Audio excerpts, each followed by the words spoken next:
ये कहानी जीवन की उस मौन यात्रा का गहन दर्शन है, जहां मनुष्य धीरे धीरे ये समझने लगता है कि जब वो खुद के सत्य के साथ खड़ा होता है तो दुनिया की आंखों में चुभने लगता है।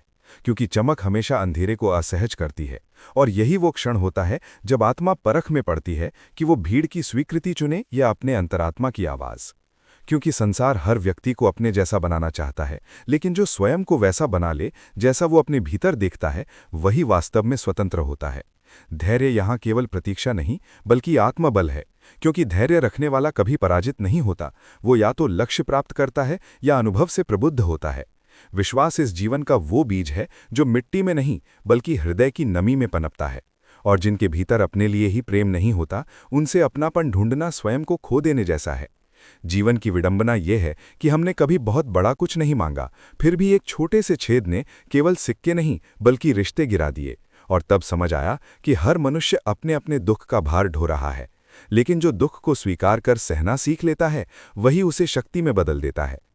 सफलता केवल ऊंचाई नहीं बल्कि जिम्मेदारी है, क्योंकि वही लोग आगे बढ़ते हैं जो अपने वचनों के प्रति ईमानदार होते हैं, अपनी भूलों को स्वीकार करते हैं और समय को साधारण नहीं बल्कि अमूल्य समझते हैं।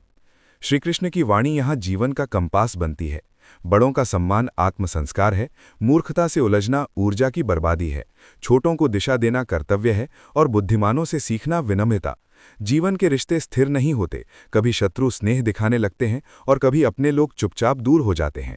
तब समझ आता है कि सौंदर्य चेहरे में नहीं बल्कि व्यवहार में निवास करता है। जब इंसान अपने अच्छे बुरे का बोझ कृष्ण के चरणों में रख देता है, तब अहंकार पिघलता है और आत्मा हल्की होती है। ठीक वैसे ही जैसे झाड़ू बंधन में रहकर उपयोगी है और बंधन टूटते ही व्यर्थ। इसलिए जुड़ाव जीवन का आधार है, क्योंकि विविधता में ही एकता का सत्य छिपा है। सपने वही सच्चे हैं जो नींद त्यागने की मांग करें, क्योंकि बचपन की नींद और वयस्कता की थकान के बीच जीवन का पूरा दर्शन छिपा है। अतीत का पछतावा और भविष्य की चिंता वर्तमान को चुरा लेते हैं, जबकि सच्चा सुख केवल अभी में जीने से उपजता है। अर्जुन बनना तब सरल है जब जीत निश्चित हो, पर अभिमन्यु बनना तब आवश्यक है जब अंत सामने हो। और इस पथ पर एक कृष्ण का होना आवश्यक है जो बिना युद्ध के विजय दिला दे, और एक कर्ण का जो हार जानते हुए भी साथ न छोड़े।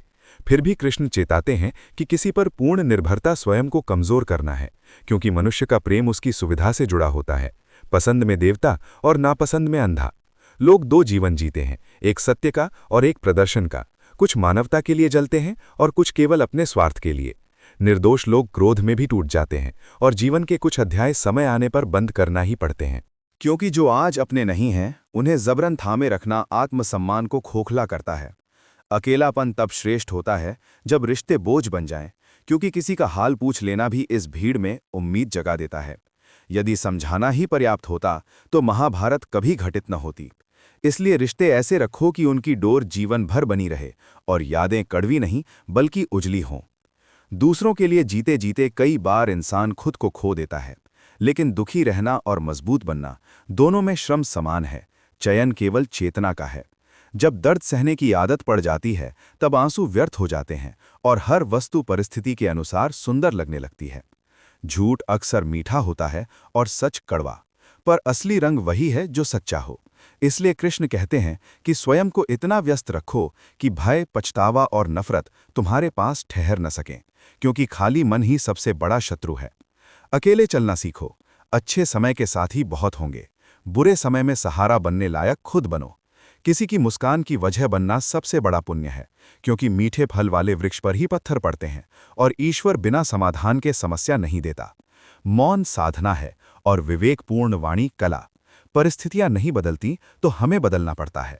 यदि किसी की जिंदगी में तुम्हारी जगह कोई और ले ले, तो मौन ने पीछे हट जाना ही गरिमा है। जिस पर ध्यान जाता है वही बढ़ता है, ये प्रकृति का अटल नियम है।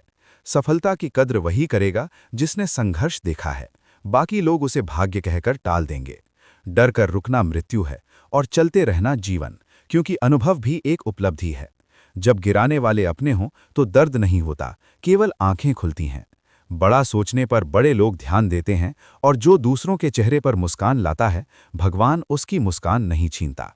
जो जलते हैं उनके सामने प्रसन्न रहो, क्योंकि तुम्हारी खुशी ही उनका दंड है। किसी के पीछे भागकर अपनी कीमत मत गिराओ, जो तुम्हारा है वो लौट कर आएगा। मुसीबतों से भागो मत, सामना करो। भगवान मार्ग दिखाता है, चलना हमें होता है। जीवन तुम्हारा है, उसे उदाहरण बनाओ, क्योंकि अंत में वही चमकता है जो कृष्ण से प्रेम करता है। और यही इस पूरी कथा का अंतिम, शाश्वत और मौन सत्य है।